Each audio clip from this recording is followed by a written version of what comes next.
Assalamu alaikum friends, welcome to Knowledge TV. First of all, if you are new to the channel, please subscribe the channels and click the bell icon for new videos.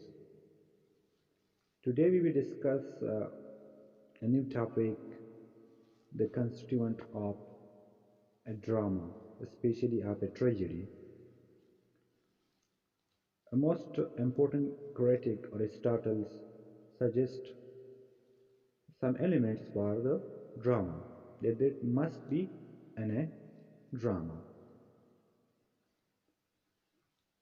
A tragedy has plot, character, action, thought, spectacle, and songs. So first of all, we discuss plot, that what is plot and what is the view of Aristotle about plot. The most important constituent element of a tragedy according to Aristotle is plot. It is the very soul of tragedy.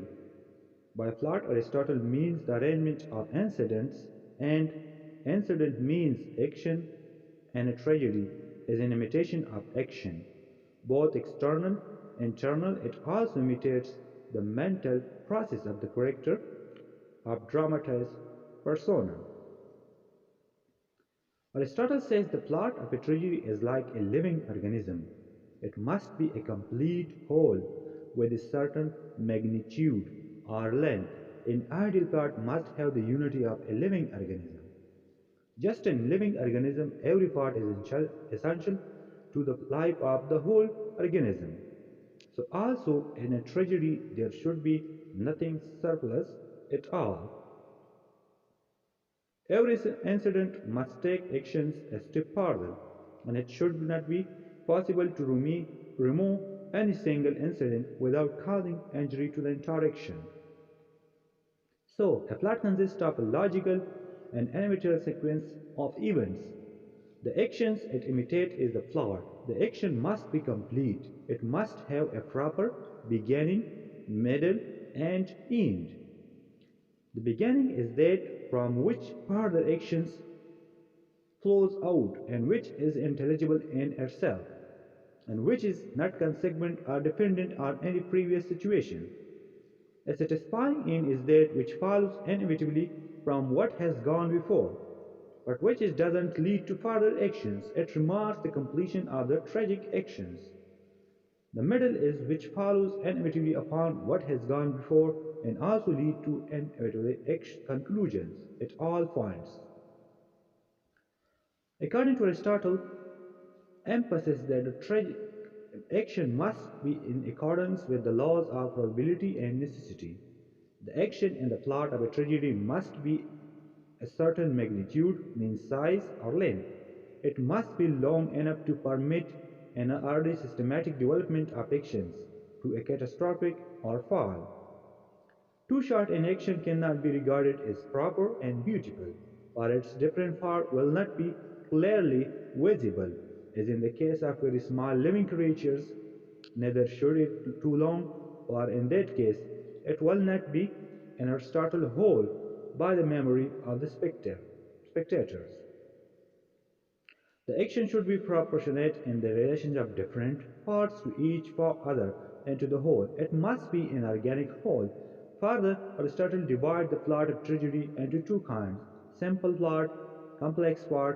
He calls a plot simple when the change in the fortune of the hero takes place without peripety, mean change and discovery. And a plot is complex when it involves all the other peripety and discovery, or both. The peripety is the change in the fortune of the hero, and the discovery is a change from ignorance to knowledge. However, Aristotle prefers a complex plot, for its startle and capture attention of the spectator, and so is likely to perform the tragic functions more effectively than a simple plot. Aristotle disregards the use of episodic plot, a plot in which different episodes have neither probability nor necessity. Aristotle regards this kind of plot as the worst of all, no doubt, throughout the Poetics. Aristotle lays great emphasis on the probability and necessity of the actions of a tragedy. There must be causal connections between the various event and incident, and they They must follow each other naturally and inevitably. No unsettled character should be surplus, or the event should use must such as or the probability under the circumstances. Second, characterizations. It is very important for a tragedy. As regard characterizations in general, Aristotle describes four essential qualities. First, the character must be good. Secondly, they must be appropriate. Thirdly, they must have likeness. And fourthly, they must have consistency. The character should be good, but not too good or perfect to believe. Aristotle says that a wicked character may be introduced if required by the plot, but he is against the wanted introductions of evil and wickedness. By appropriateness, he means that they must be true to type. They must have the characteristics which are common to the profession's rank or class to which a particular characterization belongs, and they be likeness. Aristotle means either of these two things must the character and must be lifelike. It must be representative of actual actions means. Or second, it must be like the traditional or historical personage of whom they are created, on the model in whose son they bear. It means the character must be some evil and good characters. A good character can't be the hero or the villain. There must be consistency in his character. While coming to considerations of the ideal tragic hero, Aristotle says that he should neither be partly good nor utterly bad, a man neither of a blameless character nor a depraved villain. There must be a man of ordinary weakness and virtues like ourselves, however leaning more to the side of the good than of evil, occupying the positions of eminence, falling from prosperity to adversity, not because any deliberate wickedness, but because of some error of judgment on his part. In short, he should be man suitable to help the tragedy in performing the proper function, bringing about a catharsis of the emotions of pity and fear. Obviously, we feel pity and fear only for a man like us. As regards the comparative importance of plot and character, Aristotle is quite emphatic that plot is more important than character. He goes to the extent of saying that can be a tragedy without characters, but none without plot. Aristotle says the plot is the fundamental things and they compare the plot to the outline of sketch of painter. He says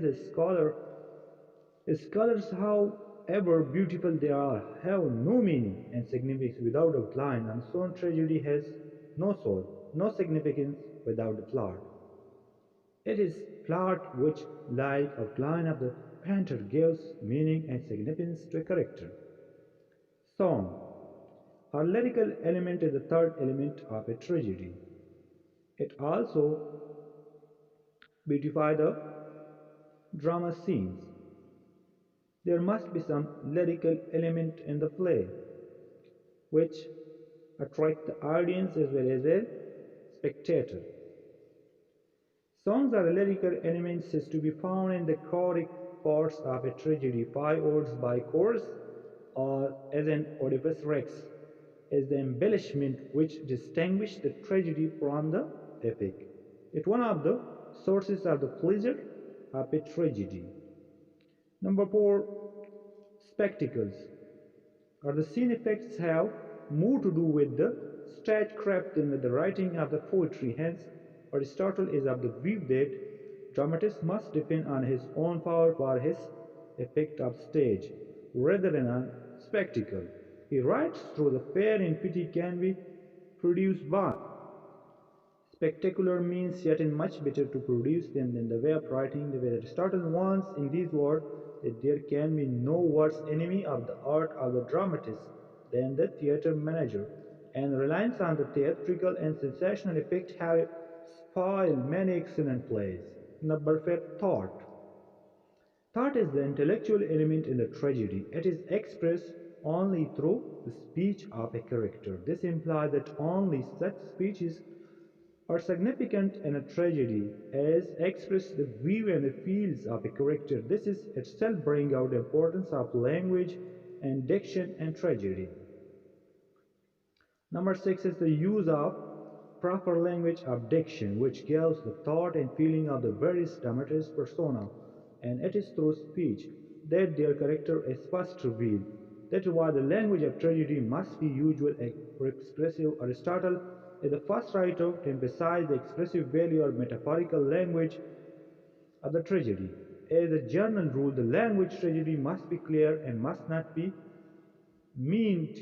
at all. Language must be clear, but also dignified and elevated at the same time. And then trust of the clarity, it must be used familiar and current, but rare and unfamiliar word. It must be introduced judiciously to impart elevations and tragedy. As regard the function of tragedy, Aristotle says that the end of poetry is to give pleasure. And tragedy has its own distinctive pleasure as well as pleasure which is common to all poetry. According to Aristotle, the function of poetry is to give a certain refined pleasure, and the sense even goes counter to view that poetry is primarily an ethical teacher.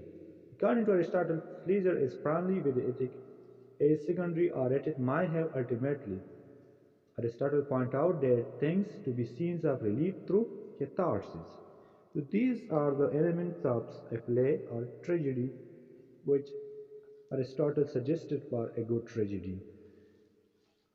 The plot is very important and Aristotle much focus on the plot that a tragedy can be without character, but without plot a tragedy can't be a tragedy. I think you understand these elements of drama